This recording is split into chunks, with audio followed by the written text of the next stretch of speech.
Welcome back, Master Shinobi, to Sekiro, Shadows Cry Twice. In this part, we are meeting the sculptor.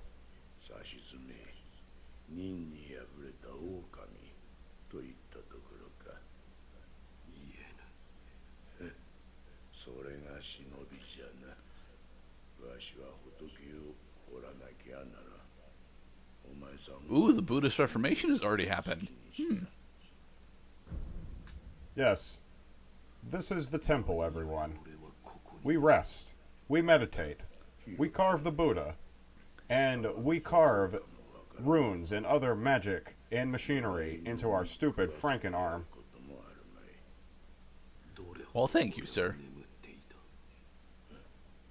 A nondescript amount of time has passed since I found you. Probably just a few hours, honestly, because it's the morning. It's the morning after. I'd like to think this is the morning after the night when Wolf lost his arm to Genichiro.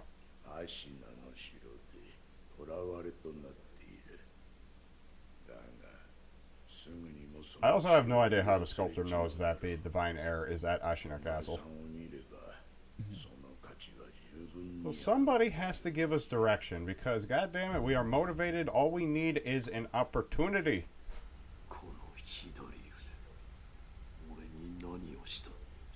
I attached an Oni's bones onto your arm. It works now. Well, I found these lying around, and I put some string, a rubber band, and a little spinny disc, and it makes cool sounds. It flashes in the sunlight.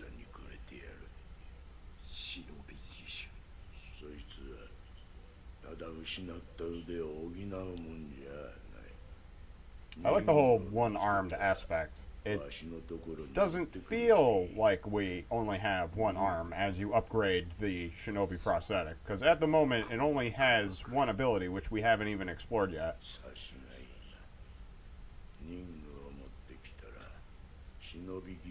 Ooh, will he give us a repeating kunai launcher?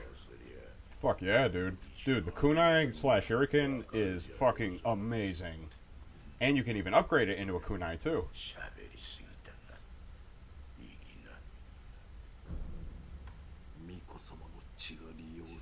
You have many questions, guys. They're going to sacrifice him in order to summon Unagi. This is the greatest game this year. Why the fuck are you wasting time talking to me? I do like this. I do like the storytelling style in this game. It's not like the Dark Souls games. The Dark Souls games mostly assumes that you have nothing to say back unless you are prompted to speak. But see, Wolf does actually like participate in the conversation, and it molds the how the exposition is delivered to you. So, most of the time.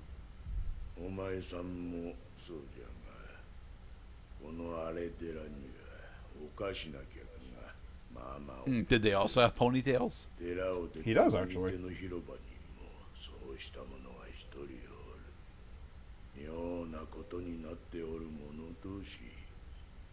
Too many strangers, too little time. Get out. Now remember, no using weapons at the temple. Okay, now we're in free mode. Press X to pick up items. Ah, it's a pellet from Bloodborne. Yeah, this would be the... well, actually, there aren't really many substitutes for blood vials. That is our Estus flask, is basically our blood vial system. However, unlike blood vials, you can get your Estus back. This is a sculptor's idol. The sculptor's idol is your bonfire. Okay. Resting will also revive defeated enemies. They actually declare, finally, a lot of nondescript game mechanics from the Dark Souls games. Now he said to the right. So... Ah, there he is. Ah, you look like a man who needs to keep his hair out of his face.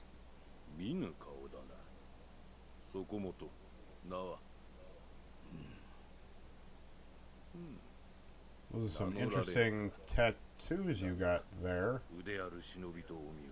How you feeling, buddy? Not really shinobi, but Ronin?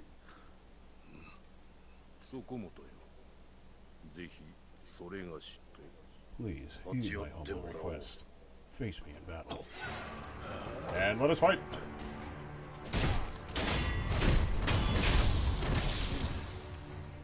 Okay.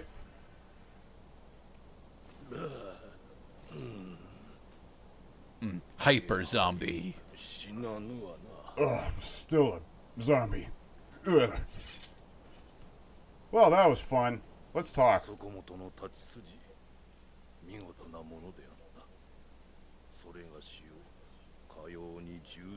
It's snowing on Mount Fuji. Ian Grimm's meme. Oh, does that mean he comes back with a +1/+1 counter? No, actually. Our friend here, Hanbei, is your training dummy, basically. Oh.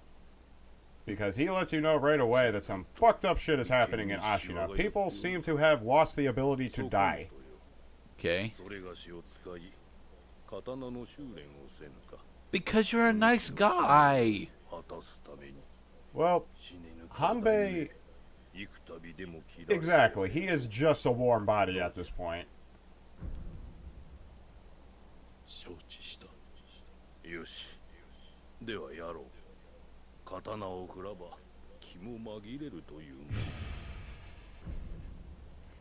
They're talking about something else, Hanbei, I promise. Yeah, if you're ever bored, get your dick hard as a board. Let's practice attacking. Attacking is really straightforward. The whole point of attacking is your opponent has only one of two answers, take the hit or block. If he blocks, he takes no vitality damage, but his posture takes damage. If you break his posture, you can death blow him, as we were going over in the first part. Alright. You don't ever have to hit your opponent per se, you just have to break his posture.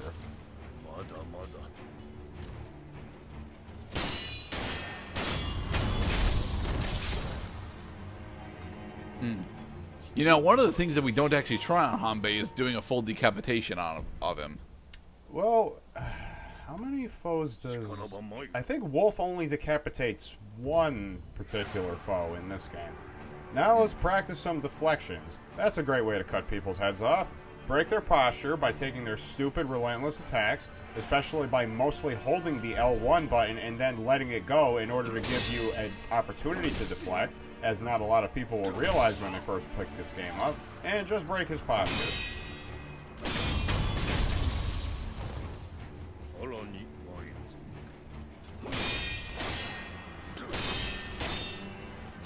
Huh.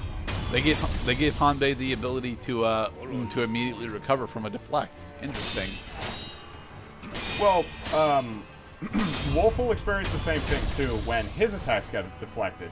Keep in mind, if an enemy has a sword, he can block you and he can deflect you, and deflection will disrupt your attack timing. Step dodge, lock onto your opponent, and hit L3. Yes, one of your main answers. You can jump to avoid attacks, you can guard or deflect attacks, or you can step dodge. Step dodge does not damage an opponent's posture, as the game will point out, but it will keep you safe against some of the most dangerous attacks in the game.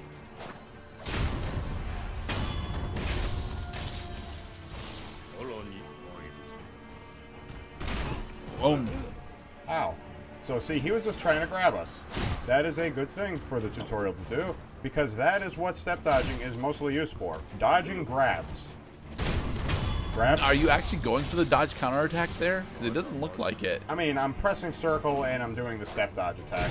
But what happens is I jump so fucking far away that I can't even connect the attack with the step dodge attack.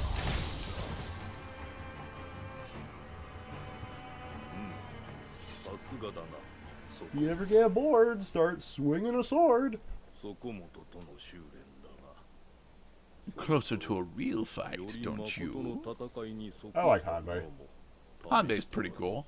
And he has fewer arrows in him than I would expect, though. Oh, he wasn't killed by an arrow. He's got slashes on his arms. He's got slashes on the back of his shoulders. This dude has really put to the test this strange immortality he has.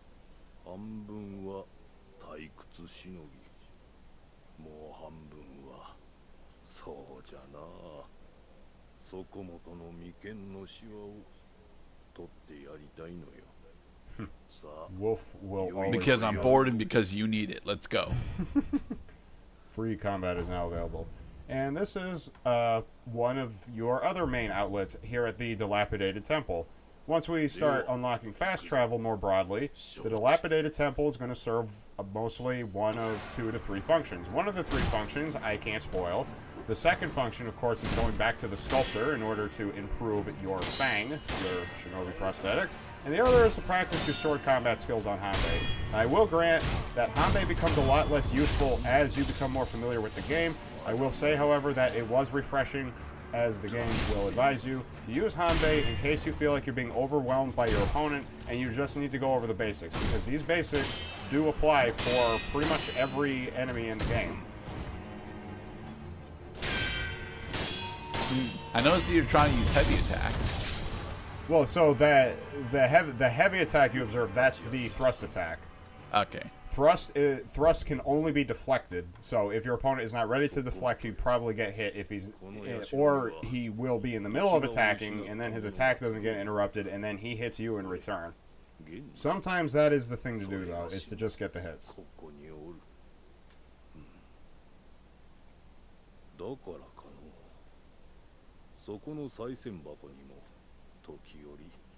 Offering box. Ta-da!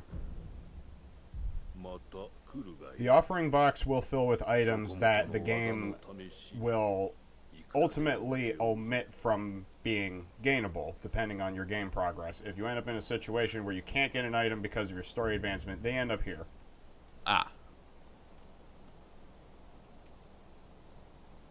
And offering money. Ooh. Yep, because it becomes a vendor. Well, it gives you more. So if you, the reason why you want to get the item on time is because it's cheaper when it's available on time. Right. And in the next part, now that we have explored pretty much all the functions of the Dilapidated Temple, save for one, we are going to start exploring the game proper, going into the foothills of Ashina, on our way to the castle in the distance. Be safe, everybody.